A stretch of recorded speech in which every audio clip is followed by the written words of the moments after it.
안녕하세요. 저는 계명대학교 심리학과에 들어간 김현수라고 합니다.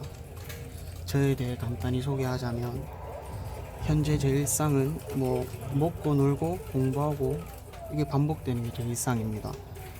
저의 삶은 하루하루 의미 없이 흘러가는 것 같으면서도 나름 재미있습니다.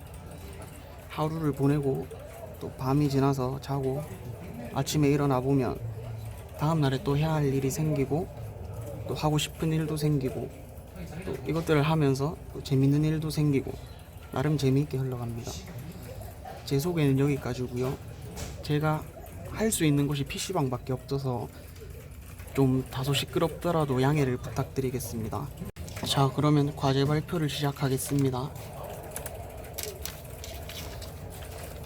제목이 효인데 제가 생각하기에 논어에서 나오는 공자 사상의 중심이 되는 사상이 인인데 그 속에서도 가장 중요한 것이 효라고 생각을 해서 제목을 효로 했습니다.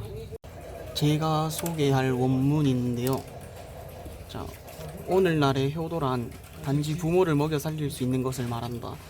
그러나 개와 말에 이르기까지도 모두 먹여 살리는 일이 있을 수 있으니 공경하지 않는다면 무엇으로 개나 말과 구별할 것인가. 자, 지금 보여지는 이 구절은 논어 안에서 효에 관련된 구절 중 하나입니다. 제가 가져온 이 구절을 보시면 공자가 하신 말씀에서의 핵심 내용은 이 당시 시대에서 이루어지는 효는 물질적인 측면에서의 복량이 지나지 않는데 물질적인 효를 중요시할 게 아니고 효라는 것은 정신적인 면과 물질적인 면이 이렇게 어느 정도 적절하게 조화를 이루어야 비로소 효가 충분해진다는 것입니다.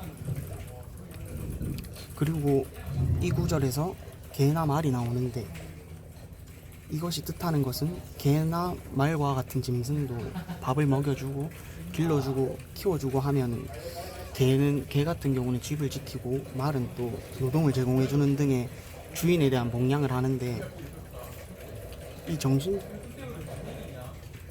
거기서 정신적인 복량은 없다고 봐야 되지 않습니까? 그러니까 부모에 대한 정신적인 복량과 존경이 없는 물질적인 복량만 한다는 것은 짐승과 별반 다를 바가 없다. 그러니 정신적인 복량과 물질적인 복량의 적절한 조화가 필요하다. 이런 뜻으로 쓰여진 것 같습니다. 자, 이제 공자 사상을 분석해보면 위에서 보신 구절에서 나타나는 공자의 사상은 윤리사상인 것 같습니다. 윤리의 원천은 가정윤리이고 이 가정윤리의 가장 기본이 되는 것이 효입니다.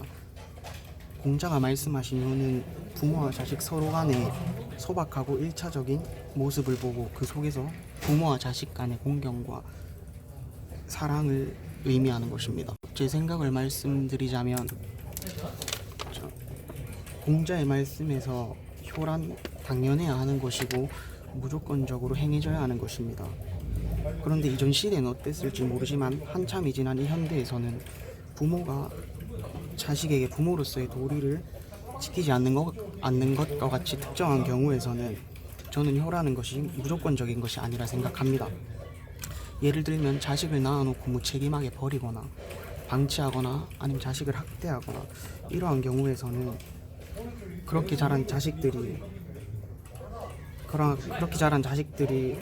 그 강요가 아니라 무조건적인 것이 아니고 자식들의 선택에 따라 효라는 것이 이루어져야 된다고 생각합니다. 제가 준비한 건 여기까지고요. 감사합니다.